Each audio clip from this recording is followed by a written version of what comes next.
Miles, I was looking at a beam of light today and thinking about how simple it seems. But what if that simplicity is actually a massive failure of our imagination? What if light isn't just a wave or a particle, but a gateway to 48 different dimensions? It's a mind-bending question, right? We usually think of 3, maybe 4 dimensions if we're feeling fancy. But researchers at the University of Witwatersrand and the University of Huzhou recently discovered that the rotational behavior of photons, the way light twists, actually hides a topological architecture spanning 48 dimensions. 48? It makes our 3D world feel like a flat sketch. But it makes me wonder, is this complex geometry something we've built with our technology? Or has it been sitting there, intrinsic to the universe, just waiting for us to decode it? That's the real mystery. These 17,000 distinct topological signatures weren't invented. They emerged naturally from the entanglement already present in the light. It's as if the universe has always been more dense with information than we could perceive. So if this structure is a natural code of creation, how does it change our understanding of reality and our own consciousness? Let's explore how these 48 dimensions and the 12 universal codes of the Codex Genesis redraw the map of everything we know. Lena, that last thought about light being a code really hits on something fundamental. It reminds me of some of the deep Kabbalistic teachings from the mid-20th century, specifically a text from 1952 called The Primary Basis. It suggests that the entire structure of our reality isn't built on solid, unmoving facts, but actually on the relationship between questions and answers. That's a fascinating pivot. Usually we think of truth as the answer, right? We're always hunting for the final solution. But you're saying the basis is actually the questioning process itself. Exactly. The teaching suggests that the mind is specifically built on the basis of a question. Think about that for a second. If you don't have a place for questions and answers in your consciousness, you're described as standing. You aren't moving, you aren't evolving, you're just static. So standing is actually a negative state in this context. It's like spiritual stagnation. In a way, yeah. It's the idea that to walk the path of the Creator, to actually build what they call the structure of the Shekhinah, or divinity, you have to be in a constant state of walking, which only happens through the tension of the unknown. It's like the 48 dimensions of light we were talking about. If we just looked at light and said, okay, it's a particle, I'm done asking, we'd never have discovered those 17,000 topological signatures.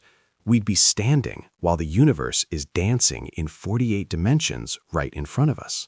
It's a bit of a paradox, though, isn't it?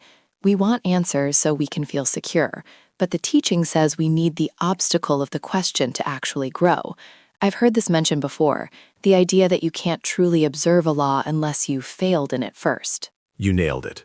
There's a beautiful linguistic connection there in the original Hebrew. The words for bride and law use the same letters. It implies that the law is something you enter into a relationship with, and that relationship is built on obstacles, on times of questioning. If you have no questions, you don't actually have faith. Faith isn't the absence of doubt. It's the active guard you keep when the question hits you. So if I'm struggling with a massive, life-altering question, I'm not lost. I'm actually occupying the primary basis of creation? Precisely. You're armed and protected to stand guard and reply with the known answer, which is the movement itself. It's like the researchers found with the orbital angular momentum of light. They didn't need a quantum engineer or some fancy new property to find those 48 dimensions. The topology was already there, hiding in plain sight within the entanglement. They just had to ask the right way. It makes me think about the scale of this. If the basis of our mind is a question, and the basis of light is this 48-dimensional complexity, how do these two things actually mesh? Is our consciousness just a higher dimensional entity trying to interpret a cross-section of a 48-dimensional reality? That's the hard problem of science today, right? We're trying to use a 4-dimensional user interface, 3 dimensions of space and 1 of time, to decode a system that might be spanning 48 dimensions or more. Our brains might be like a 2D flatland creature trying to understand a sphere by looking at the circles it leaves as it passes through the plane. We see a circle grow and then shrink, and we call that life and death. But in the higher dimension, it's just a sphere that always existed. So the questions are our way of sensing the parts of the sphere we can't see yet. They are the friction between our 4D interface and the 48D reality. I love that. And it's not just abstract. It's structural. If we look at the Book of Creation, or Sefer Yetzirah, which dates back thousands of years, it describes 32 secret paths of wisdom, 10 sephirot, or dimensions of concealment, and 22 letters.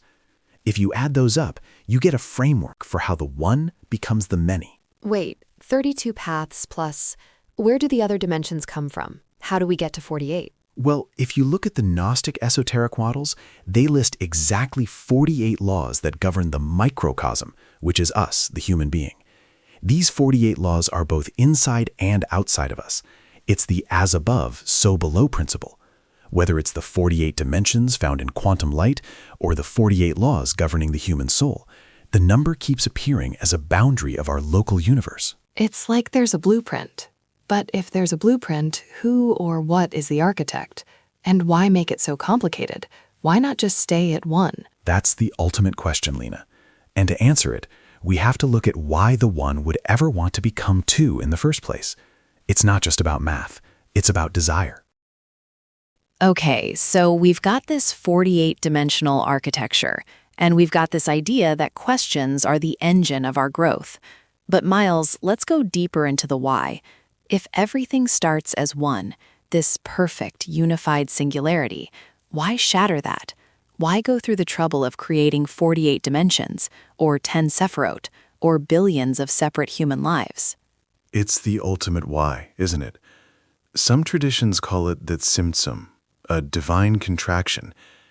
Imagine the force, or source, as this infinite sleeping plenum of potential. It's everything and nothing all at once. But in that state, it's alone. There's no relationship. There's no other. So it's like being in a dreamless sleep forever. No stories, no experiences. Exactly. And the catalyst for waking up is eros. Not in the way we usually use the word, not just romance, but eros as a first principle of reality. It's the radical aliveness that seeks contact. It's the desire for the one to know itself. But you can't know yourself if there's nothing else to look at. You need a mirror. So the universe is essentially God's mirror. Or God's love story. To have a story, you need a protagonist and an antagonist, or at least a self and an other. The one has to become two to have a relationship, and that split, that two, creates the fundamental polarity of our existence. You see it in the tree of life. The pillar of mercy on the right and the pillar of severity on the left. I was looking at that tree of life model. It's not just a static diagram, is it? It's a map of how energy steps down from the infinite to the physical. Right. Think of it like a lightning bolt. It starts at Kether, the crown, the point of pure I am, and then it hits Chakma, which is like a raw flash of wisdom or inspiration. But a flash isn't useful until it's contained. So it hits Bina, which is understanding, or the mother who gives form to the flash. It's like having a brilliant idea for a book. That's Chakma. And then actually sitting down to write the outline in chapters. That's Bina. Perfect analogy. And this process continues all the way down to Malkuth, which is our physical world. But here's the kicker. The 48 dimensions might just be the different ways that light can twist or fold as it travels through these stages. If you look at the 22 paths on the tree of life, combined with the different levels of the soul, you start to see where that complexity comes from. But if this is a love story, why is there so much severity or darkness? Why does the pillar of severity even exist? Because without Gebura, which is severity or boundary, Kesed, which is mercy or giving, would just be a formless puddle of light. If you have a sun that gives light, but no planet to catch it and no atmosphere to filter it, you just have a void. You need the no to define the yes. That's a tough pill to swallow when we're talking about real-world suffering, though. Is evil just a necessary boundary for good? That's where the debate gets heated. Some thinkers, like John DeMartini, argue that evil is just an immature perception, that from the level of the one, everything is balanced. He says there are upsides to everything. even the worst atrocities. That sounds incredibly cold. It is. And it's why people like Aubrey Marcus argue that while the one is balanced, we don't live in the one. We live in the dimensions of time and consequence. If you're in the fourth dimension, the dimension of story, you can't just say it's all one while someone is being hurt. That's a performative contradiction. You're using your voice and your body in time to say that time and bodies don't matter. It's like saying gravity doesn't exist while you're standing on the ground. You're literally using the thing you're denying. Right. The 48 dimensions aren't just a math problem, they're a moral landscape. If consciousness is a higher dimensional entity, then our choices are how we navigate that landscape. If we choose to align with eros, with life, connection, and growth, we're moving toward the center of the tree. If we choose anti-eros, destruction and disconnection, we're moving toward the void. And the void isn't just nothing, is it? No. In some models, the void is a literal counterpole to creation. It's the dark side of the force. It's the anti-you. It's the part of the system that wants to pull everything back into the dreamless sleep, back into the singularity by swallowing the light. So, the 48 dimensions are the field where this duel takes place? Exactly. It's a 48-dimensional game of chess, and we aren't just the pawns. Because of free will, which is one of those 48 laws, we are actually the ones holding the pieces. Miles, you mentioned that we are holding the pieces in this 48-dimensional game. But if we're just these tiny biological organisms on a pale blue dot, how can we possibly affect a 48-dimensional system?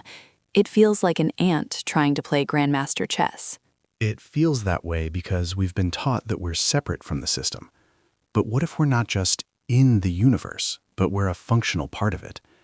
Think about recursive self-similarity, the idea that the same patterns repeat at every scale. Like a fractal? Precisely. Look at the structure of an atom, a core organizing center with a distribution system around it. Now look at a human cell. Now look at a person with a heart and a circulatory system. Now look at a solar system. Now look at a galaxy. It's the same architecture every time. A center that radiates outward and an interface with the environment. Right, and it's not just physical, it's informational. Think about the cosmic web, the largest structure in the universe. It's a network of filaments and nodes where galaxies are concentrated. When scientists compare the structure of the cosmic web to the neural network of a human brain, they're almost identical. That's eerie. Are you saying the universe is a giant brain? Or we are tiny neurons in the universe's brain. If you look at the math, there are about 100 billion neurons in a human brain, and there are about 100 billion galaxies in the observable universe. The network topology is the same. They both maximize coverage while minimizing the distance between nodes. So, if I'm a neuron in the Earth's consciousness, then my thoughts and my state of being actually matter to the whole system? That's the literal implication of scale invariance. Just as one neuron's firing affects the state of your entire brain, your individual consciousness state affects the planetary consciousness. This isn't just a metaphor. If the universe is organized according to a base 2 exponential framework, which some researchers suggest covers 202 doublings from the Planck length to the observable universe, then every scale is a discrete step in a single unified system. So, the 48 dimensions could be seen as 48 different octaves of this system? You hit the nail on the head. The law of musical octaves is actually listed as one of the 48 laws of the microcosms. Everything vibrates. And when you change the vibration of a single string, the whole instrument resonates. It reminds me of that study from the University of the Witwatersrand we started with, the one about entangled light. They found that the topology of the light itself carries the information. You don't need a quantum engineer to put it there. It's an intrinsic feature of the entanglement. Exactly. You get the topology for free, as one of the researchers said. If we are entangled with the universe, which quantum physics says we are, then we get the 48 dimensions for free too. They are already inside us. That's why the oracle at Delphi said, "Know thyself, and you will know the universe and the gods." But if it's for free, why is it so hard to access? Why do we feel so disconnected and limited to just 3D? Because we're tuned to a very specific frequency band for survival. Our evolved user interface is designed to help us find food and avoid predators, not to perceive the 48-dimensional topological signatures of light. We're like a radio that's stuck on one station, thinking that's the only music that exists. So awakening is just turning the dial? It's loosening the cognitive constraints. When you're in 3D, you experience life happens to me. You're a victim of circumstance. When you move to 4D, you start to see life happens for me. You see the lessons and the challenges. In 5D, it's life happens through me. You become a creator. And in the higher dimensions, it's life happens as me. The separation between you and the universe dissolves. But even as we turn the dial, we're still dealing with the laws of the system, right? We can't just ignore the law of karma or the law of gravity. No, you work with them. You don't break the laws, you master them. If you know how this system is organized, the 48 dimensions, the 22 paths, the 7 planes, you can start to control nature by aligning with it. It's like a sailor who doesn't fight the wind but knows exactly how to set the sails to go where they want. So the 48 dimensions aren't a cage, they're the wind? They are the wind, the sails, and the sea itself. And once you realize you're the sailor and the water, the game changes completely.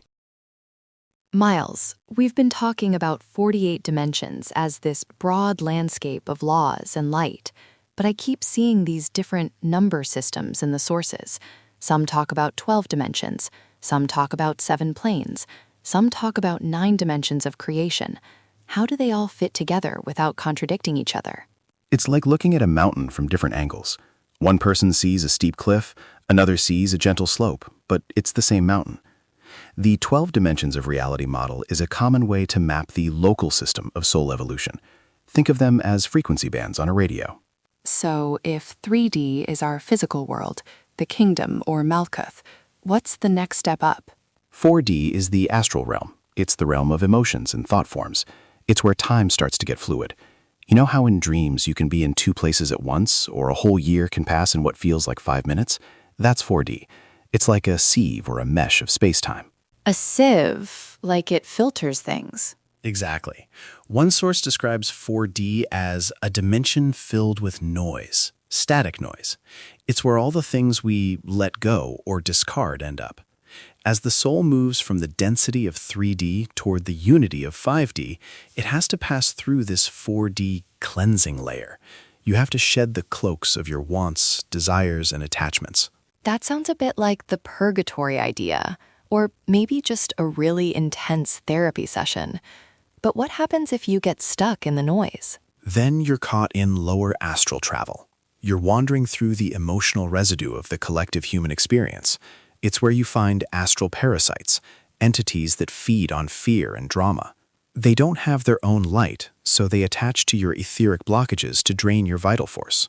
That's a terrifying thought. How do you protect yourself from 48-dimensional parasites? Emotional mastery. In the astral, your internal state is your geography. If you carry fear, you attract predators. If you carry calm clarity, you have natural protection. It's why the law of the tranquil heart is one of those 48 laws of the microcosmos. Your heart is actually a king in battle, organizing the defense of your soul. So if you make it through the 4D noise, what's waiting in 5D? 5D is unity consciousness. It's where you start to see that everything is source. The duality of good versus evil, or God versus devil, starts to harmonize. You realize that life happens for you. It's the realm of infinite possibilities, where thought creates reality almost instantly. And it keeps going up from there, right? 6D is the divine blueprint. 7D is the bridge to collective awareness. Right. And by the time you hit 12D, you're talking about source connection, the highest structured realm before you hit pure, boundless creation. But here's the interesting thing. Even as you rise through these dimensions, you aren't leaving your body behind. Wait, I thought the goal was to ascend out of the physical. That's a common misconception. The 7 planes of consciousness model says these planes aren't separate locations in space, they are interpenetrating. Your physical body is anchored in 3D, but your etheric body is in the etheric plane. Your astral body is in the astral plane, and so on. So I'm already 48-dimensional? I'm just only paying attention to the 3D slice? You hit the nail on the head. You're like an onion, and your awareness is usually just on the outer skin. Ascension isn't about going somewhere else. It's about remembering the other layers of yourself. It's what Aubrey Marcus calls being an atom-thin toothpick piercing through every layer all the way to the core. I love that image. But if we're already all of it, why do we have this soul's journey through time? Why do we have karma and reincarnation? Because all knowledge is carnal knowledge. For the one to truly know itself, it has to experience every perspective. It has to live through the gritty, embodied reality of every single one of us. It's like the difference between reading a recipe for an avocado and actually eating the guacamole. So we are the guacamole that God is eating to understand what an avocado is. In a way, yeah. And karma is just the feedback loop of that experience. It's not punishment. It's just the law of cause and effect operating across all planes. Every action produces a twist in that 48-dimensional light, and the system eventually untwists itself. It makes me wonder, if we're all part of this one having a 48-dimensional snack, does that mean my individual life even matters? Or am I just a cross-section that's going to disappear? That's the big fear, right? But the 7th dimension teaching, the omni-perspective, says that God only achieves omniscience by living as you. Your unique story is a permanent part of the divine memory. You aren't just a slice. You're the creator witnessing creation through your specific lens. So the 48 dimensions aren't just a map of the universe. They're a map of me. Exactly. And the questions we started with, they are the toothpick pushing deeper into the onion. We've been talking about the soul and consciousness, but I want to get back to the nuts and bolts of the universe. The Sefer Yetzirah talks about God printing 3 books with the 22 letters, and then there are these 7 doubles and 12 elementals. How does this ancient book of formation connect to the 48 dimensions of light we're seeing in labs today? It's all about how the one differentiates into the many through specific mathematical ratios. The Sefer Yetzirah says that the 22 letters are the foundation. You have 3 mother letters, representing air, water, and fire. Then you have 7 doubles, which represent the polarities, like wisdom and folly, wealth and poverty, life and death. And these doubles correspond to the 7 planets and the 7 days of the week? Right. It's the 7-fold architecture. 7 is beloved under all heavens. Think about it. 7 notes in a musical scale, 7 colors in a rainbow, 7 planes of consciousness.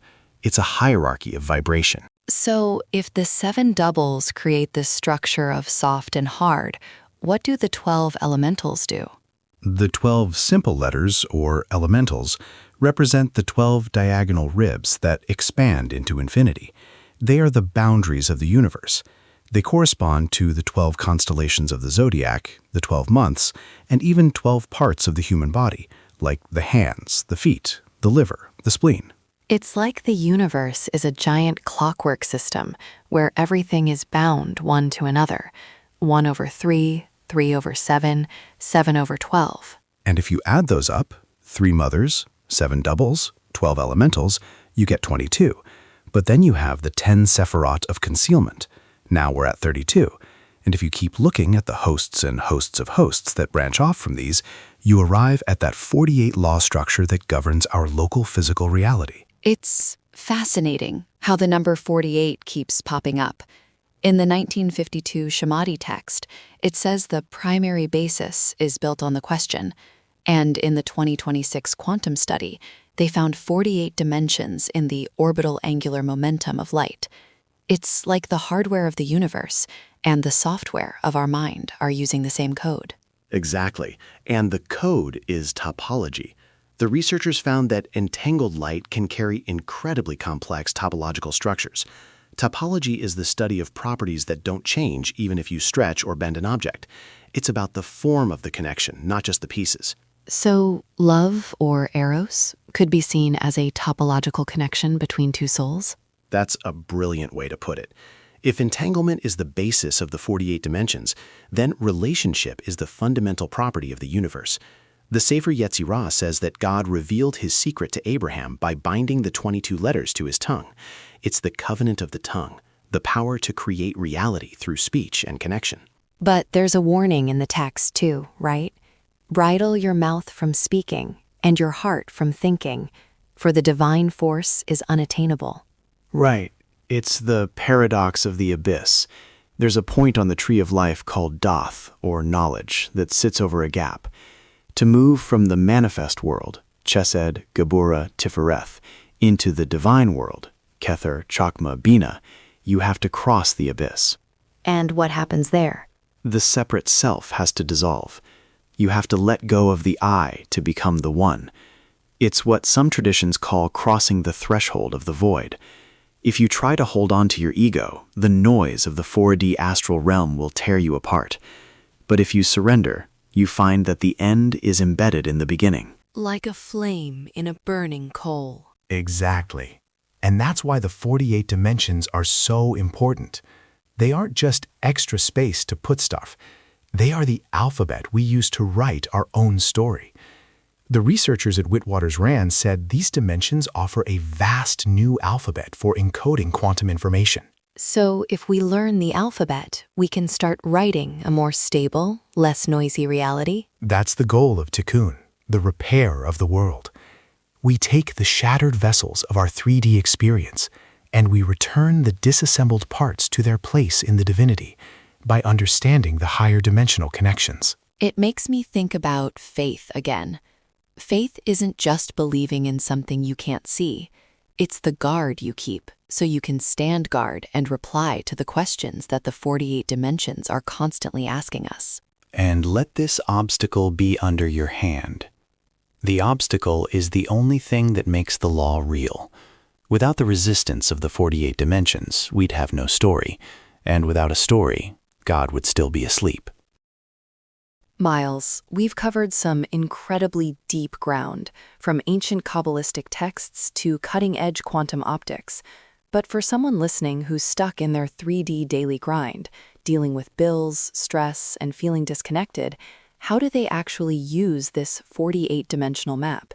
Is there a practical playbook for walking the path? That's the most important question. If this doesn't grow corn, as Aubrey Marcus says, it's just beautiful abstraction. The first step is grounding into your 1D singularity. Every morning, before you start your story for the day, you need to find that point of stillness before movement. So simple presence? I just am? Exactly. Deep breathing, mindful walking, or just sitting in silence. You're reconnecting with the center of being. From there, you move into 3D embodiment. Treat your physical body as sacred technology. Nutrition, movement, hydration. You're maintaining the anchor that allows you to operate in this density. Okay, so I'm grounded and my hardware is running. What about the noise of the fourth dimension? That's presence awareness. You have to become the witness of your thoughts and emotions. When you feel regret about the past or anxiety about the future, you're being pulled out of the eternal now. Use the law of the pendulum. Recognize that your emotions will swing, but you don't have to go with them. You stay at the center of the swing. And how do we turn the dial to 5D and beyond? Heart coherence. In 5D, spirit harmonizes opposites. Practice meta-meditation, or just find unconditional love for someone, even someone who's an obstacle. Remember, the law is only observed when you fail in it. When someone triggers you, that's your 48-dimensional question. Your answer is your response. So, my response to a difficult person is actually a topological signature I'm writing into the universe. Exactly. You're encoding quantum information with your behavior. And don't forget the power of synchronicity. Start looking for the winks from the astral. When you're thinking about a problem and a specific song comes on or you see a recurring number, don't dismiss it as coincidence. You get the topology for free. I just have to pay attention. Right. And for the big stuff, your purpose, look at the 6D divine blueprint. Use tools like astrology, human design, or just deep intuition to listen for your soul's plan. If you feel life happens through you, you're aligning with the force of creation. What about the darkness or the anti-you? How do we handle the law of the void? You don't ignore it, and you don't give in to it. You kick Satan out of Earth by choosing the light every single time. As Marcus said, neutrality needs to be neutered. You acknowledge the role of destruction in evolution, but you choose to be an equalizer for the light. Holding love and boundaries at once. Precisely. Forgiveness doesn't mean tolerating harm. It means releasing the poison so you stay free, while still saying, "Get thee behind me," to what's destructive. And finally, practice gratitude rituals. This connects you to the 9D divine oneness. When you're grateful, you're acknowledging that life happens as you. So the playbook is basically ground, witness, choose, and listen. And surrender. Not surrender as in giving up, but surrendering your personal will to the evolutionary necessity of the whole. It's about realizing you're a neuron in Earth's nervous system and taking that responsibility seriously. It makes the 48 dimensions feel a lot less like a math problem and a lot more like a love story we're actually writing. We are the story, Lena. We're Aubreying or Leaning or Milesing our way back to the one. Miles, we've talked about the individual playbook, but I can't stop thinking about that scale invariance we touched on. If I'm a neuron in Earth's consciousness, and there are 8 billion of us, what does our collective state look like right now? It feels like the planet is in a 4D noise phase. You're not wrong. If you look at the cosmic web of human interaction, the internet, global travel, mass communication, we are more entangled than ever before. But we're also more polarized. We're seeing the pillar of mercy and the pillar of severity clashing on a global scale. So is this a Shivarat Hakilim, a breaking of the vessels? In Luranic Kabbalah, the breaking of the vessels happened because the light was too intense for the containers to hold. I think our current global crisis is exactly that. Our old 3D structures, our politics, our economies, our old ways of thinking, can't hold the 5D light that's trying to emerge. So the noise and chaos we see in the news is actually the cleansing layer of the fourth dimension? Exactly. We're in the abyss. The separate self of nations and tribes is being forced to dissolve into a collective unity. It's life happening for us as a species. We're being asked, will you continue to be standing, or will you walk the path of the 48 dimensions together? That's a heavy responsibility. If individual consciousness directly affects planetary consciousness, then my personal tranquil heart is actually a global cooling system for the noise? That's a great way to put it. Coordinated human consciousness has been shown to affect everything from climate patterns to social stability. When a large group of people aligns with the field, it creates a stellar organization of energy. It's literal causality through oscillation and electromagnetic coherence. It makes me think about the law of Solionensius. That's one of the 48 laws, isn't it?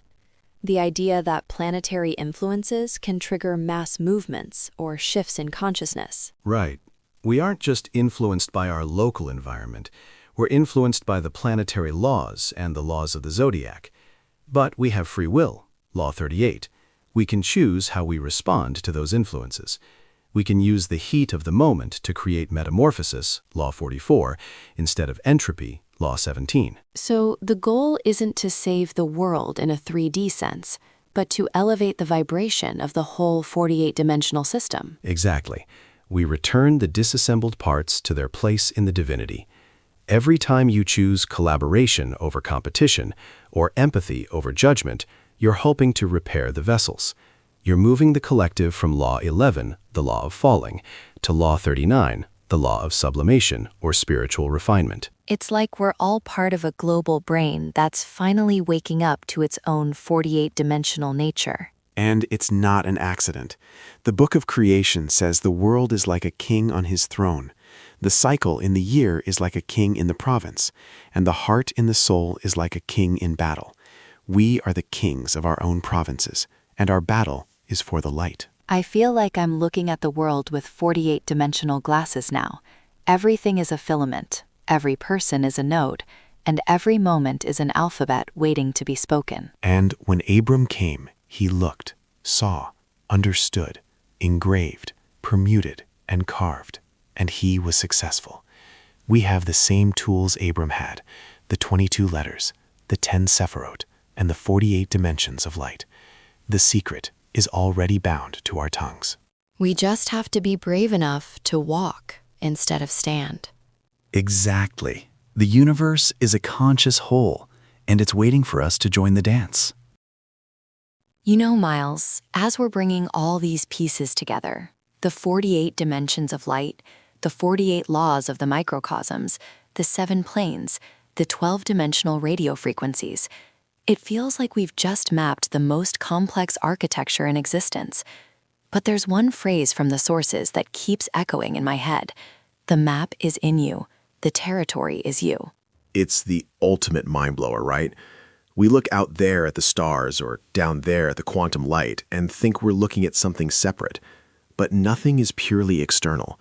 The 48 dimensions aren't just out there in the lab, they are the structure of your own awareness from within. So when I'm looking at those 17,000 topological signatures in entangled light, I'm actually looking at a mirror of my own soul's complexity? Exactly. Life is a mirror. If you see a world that's noisy and broken, it's reflecting the 4D static inside you. If you see a world that's interconnected and filled with light, it's reflecting your 5D unity consciousness. The 48 dimensions are the projector and the screen. It makes me think of that seventh dimension idea, that we are the author, director, and actor of our own play. We aren't just in the 48 dimensions. We are creating them through our perception. Your reality is not what happens to you. It's how you meet what happens. That is the essence of mastery. Whether you call it quantum stillness or the primary basis, it's about finding that center of being, 1D, and holding it even when the 12 diagonal ribs of the universe are shaking. And the questions we started with, they are the way we probe the mirror. They are the way we ask the universe to reveal its secret to us. Analyze and probe them, synthesize and summarize them. Return the disassembled parts to their place in the divinity. That's our job. We are universal information processors. We take the raw data of the 48 dimensions and we turn it into wisdom, chakma, and understanding, bina.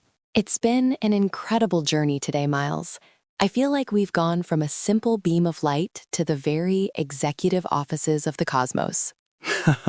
And the best part is, we didn't need any specialized equipment to do it. The resources are already present in most quantum optics laboratories. And by laboratories, I mean us. We are the equipment.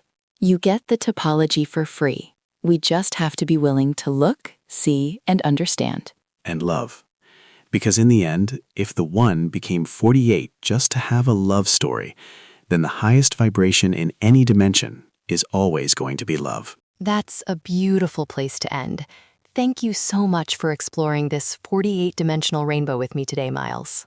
It's been an absolute pleasure, Lena. To everyone listening, I hope you take a moment today to look at a beam of light or a reflection in the mirror and remember that you're looking at 48 dimensions of pure potential. Don't just stand there. Keep walking, keep questioning, and keep writing your story with the alphabet of the stars. Thank you for listening, and we hope this journey through the dimensions has given you a new way to see your own reality. Reflect on which frequency you're tuned into today, and see if you can turn the dial just a little bit higher.